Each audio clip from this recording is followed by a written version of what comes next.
Everybody, it's Tuesday. That means it's time to talk about the parent journey. You ever known a kid that was just spoiled rotten? Let's talk about how not to raise that kid.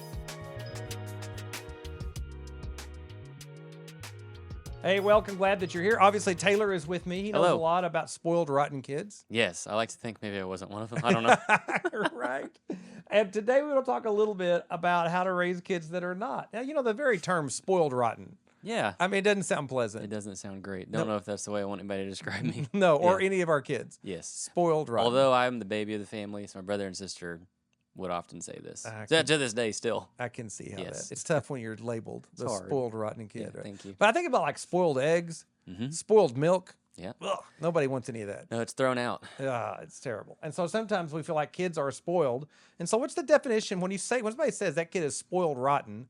What do you think they're talking about? Usually it's just like they just get whatever they want, right? I mean, maybe starting from a young age, they just have everything they want. Maybe as a bit of an older kid, maybe they get everything that was placed on the Amazon Christmas list. Right now at Walmart, they have out the this year's Christmas toy magazines. And Luke, our 3-year-old, we were there the other day, got one. And I said, you want to circle the things you want? And needless to say, just about everything in the magazine was circled. So I think a spoiled kid would get everything that he circled in the magazine. Right? And then they get everything they want, and then they think they ought to get everything they want. Yes. Big sense of entitlement is kind of created. That's really bad. Entitlement, that's a huge thing. And sometimes we think about like little kids being spoiled, that 4-year-old spoiled brat or that 7-year-old brat, he's spoiled or she's spoiled. But like when they get to be 13 and 14, they also can be spoiled. Oh, absolutely. Yeah. And it can have some maybe some ugly side effects too. Sure. You know what else is tough about the phrase "that kid is spoiled"? Yeah, what's up? Is that it seems to like cast some blame on the parent.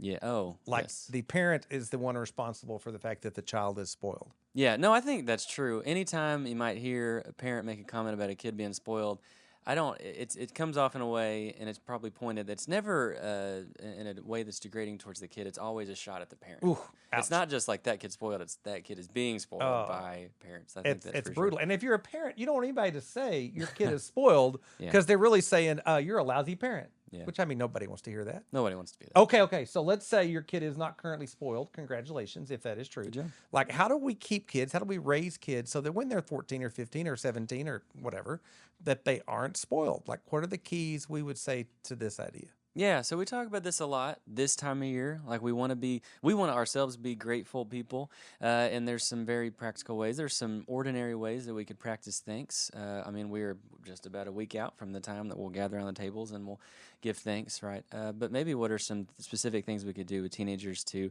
create a spirit of gratitude and thanks? And one thing we talked about was teaching them to be sensitive and empathetic to the needs around them, right? Teaching them to have maybe some open eyes. This would be a very Jesus-like thing to do, to not only be sensitive to needs around, but empathetic towards them, compassionate towards them. Maybe just beginning to have conversations and teaching junior highs, high schoolers, teenagers. At school, in the hallways, with teammates, with neighbors, peers, whoever it might be, to be aware of needs around them. Yeah. Yeah, I think I heard somebody the other day say, you know what, I realized I won the lottery because I was born in America in the 21st century. Right. And it's like there's a lot to that. This is the wealthiest country in the history of the world. Sure. We're living in the wealthiest time in the history of the world, and we live here, and so we have all kinds of things. Got it pretty good. We've got it pretty good, right? But I think someone without any kind of context for the way the rest of the world lives, or maybe history, the way things have always been before, could be like, hey, this is how it is. It always should have been like this. It always has been like this. Everybody gets it good like I've got it. Sure. No, we are all naturally self-centered, just in our nature. But I know a lot of teenagers, have known them for years, and it's rare that a teenager. It's a great quality that these have every once in a while. It's rare that they have this maybe worldview that extends beyond themselves, right, in their own world. It's easy for them to just get eyes on self and just not really even consider what's going on around them. And especially maybe if they've just kind of grown up in the same place their whole lives. It can be Kaufman, Texas, or Kaufman County, whatever it is. Like, that is the world. And it's like, well, no, God's much bigger than that. The world is much bigger than that. There's so many needs around us. So we want to teach how to begin to open eyes and see need for those around us, for sure. Yeah, and I think part of cultivating gratitude is found when we cultivate a spirit of generosity around our house. Absolutely. Yeah, I think if as parents demonstrate the fact that they're willing to give away to those who are in need, and they highlight the fact that they make sacrifices and they give things away to other people who are hurting and who need things, their kids see that and they catch on to it, you Yeah. know. And it's not too far a jump to recognize if I got this gift at Christmas, that meant mom and dad didn't give this to somebody else who might have needed something. Sure. So it must be a really valuable thing that I've gotten this, and I should be grateful Yeah. for it. And maybe there's just always an ongoing question of what can you give away? You know, what can you give away? Whether it's money that's part of a allowance or paycheck, or maybe it's something that you've got materially, or something. Maybe it was a Christmas gift, or maybe it is time. We're talking about meeting needs. What can you give away to benefit somebody else? Sure. Yeah, that's really good. Okay, what else do you think is out there as far as this is the way we teach kids not to be spoiled? Well, I think about I think back, 'cause we were talking about this to some college days, right? So kind of exiting the teen years, yeah, that sweet spot in the middle of like you're out of the house, but you don't have the full responsibility of adult yet. And I remember getting to meet friends there at DBU, and some would just be really people who were kind of grateful for what they had in life, and others weren't. And I quickly learned that it was two different kind of upbringings. One, it was the guy, it was the college student who had to work for a lot of what they had, or maybe was putting themselves through college or whatever it might be. And then there was another who was kind of handed everything for their life. And the character in those two people was very different. The spirit of generosity and gratitude was very different. I learned, and maybe we've all learned this at some point, that when we work for something, there tends to just be maybe a greater appreciation for that thing, or maybe an understanding of like the hard work that it required to earn.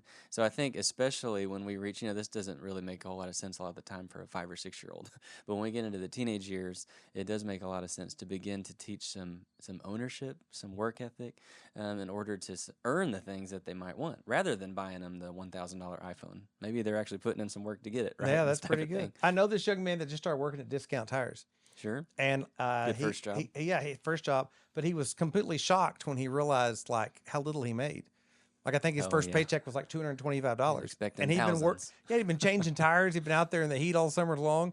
He's like $220. That's like nothing. Right. I was like, well, yeah, it took a lot to make $220, That right? can't buy a PS5. Right. I mean, it would take a week worth of work or Yeah. whatever in order to do it if they worked full time. And I think when they come into that understanding and they see it, then suddenly they recognize what they've been given is worth a lot more. Sure. Kids need jobs. I think that is one thing I would say. That Yeah, one of the I ways think that so. you help your kid not to be spoiled is whether they've got chores when they're young and they earn some kind of allowance connected to that, Yeah. or over time they find a job and they begin to work at 13, 14, 15 years of age in some way or another. That earning money causes kids to recognize the value of dollars, and they aren't quite so entitled Spoiled. or spoiled Yeah. when it comes to these kind of things. Yeah, it would only be good long term. And maybe one other thing we talked about was maybe not only teaching our teenagers to be grateful for what they have, but to be grateful for what they've learned as well, right? And this is something that has to come on later.